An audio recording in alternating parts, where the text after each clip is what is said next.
regarding the AI, no? Because with the AI also, it can help us increase our data, especially in the sex disaggregation also. So we can also see doon, sino bang maraming reklamo, yung babae ba, yung lalaki? Sino ba doon sa government employees, babae ba o lalaki? Ano-ano ang mga reklamo nila? Is it fixing? Is it additional requirement na not being stipulated in the Citizens Charter? And also, pwede din siyang yung delay in the delivery of government service.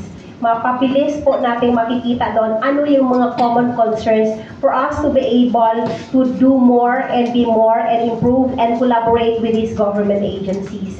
So that's what AI can help us. But going back to the question kanina, I'd like to shed light on the success stories because in the enforcement side of the EODB law, we also have stories of convictions. Like we're able to have 2 mayors as of this time, a conviction from the mayor of Tungalite, and we also have the mayor of Ordaneta, Pangasinan. I'm not saying kung saang term ito ha, kung correct or not. Also protect the persons of these concerned individuals.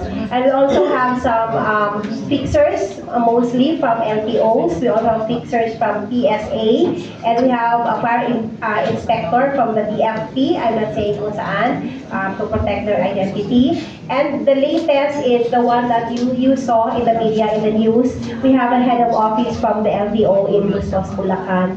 So that's what, as far as enforcement is concerned. And for the challenges, despite we do not have confidential funds in ARTA, lahat po ito ay sipag at syaga galing sa mga empleyado ng ARTA. And then mostly, gawang-gawa at para sa bayan na donations for the things that we do in a successful entrapment, surveillance, and other activities for us to do a very concrete and effective case building. That is all.